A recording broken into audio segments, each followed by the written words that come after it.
You ever look at a geometry problem with all those angles meeting at one point and think it's just a big, confusing puzzle?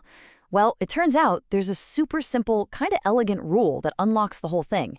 So let's dive in and break it down. Okay, so here's our game plan. We're going to start with a classic geometric puzzle. Then we'll uncover the one big rule you need to solve it. After that, we'll walk through the solutions step by step and even learn how to use this rule to become a geometry detective. And finally, we'll wrap up with what I like to call your new math superpower. All right, first up, let's set the stage. I want you to think of this less as a scary math question and more like a visual puzzle that's just, missing one piece. So here it is, our puzzle. We've got 4 angles, all meeting right at a single point. We know 3 of them, right? We've got 2 60-degree angles, and that little square symbol tells us we have a 90-degree right angle.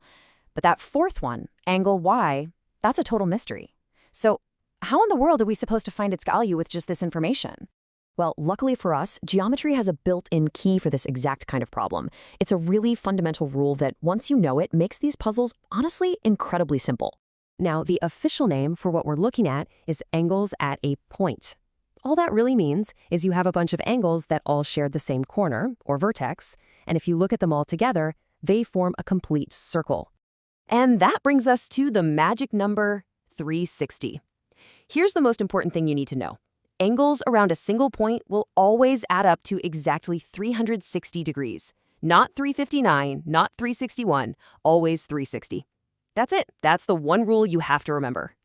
Okay, so we've got the key, the 360-degree rule. Now, how do we actually use it to unlock our puzzle? It's a simple, repeatable 3-step method. Let's walk through it. It's really this easy. First, just add up all the angles you already know the values for. Step 2, take that total and subtract it from our magic number 360. And boom, step 3, whatever you have left over, well, that's your missing angle. It really is that straightforward. Let's actually do it for our problem. Step 1, add the known angles. So we've got 60 plus 90. That gives us 210 degrees. Step 2, subtract that from 360. So 360 minus 210 leaves us with 150. And that's our answer. Y equals 150 degrees. And there you have it. The missing piece of our puzzle is 150 degrees. Just by knowing that one little rule, we solved the whole thing with just 2 simple calculations. Pretty cool, right? But this rule isn't just for finding what's missing. You can also use it as a kind of detective tool to figure out if a diagram is telling you the truth or if it's geometrically impossible. Let's see how that works. Okay, check out this new diagram. It's claiming to have 3 angles around a point, 95 degrees, 150 degrees, and 125 degrees. I mean, at first glance, it looks plausible enough, but is it actually possible? Well, let's be detectives and apply our rule. If we add up the angles they gave us, 95 plus 150 plus 125, the total actually comes out to 370 degrees. But wait a minute, we know the rule. We know angles at a point must add up to 360, exactly 360. So this diagram's numbers are breaking a fundamental rule of geometry. So the verdict is in. And as the source workbook puts it, because this is more than 360 degrees, the diagram is impossible. It flat out cannot exist as drawn. See? You're a geometry detective. So let's take a second and just recap what we've added to our mathematical toolkit today. This isn't just some random trick for one kind of problem.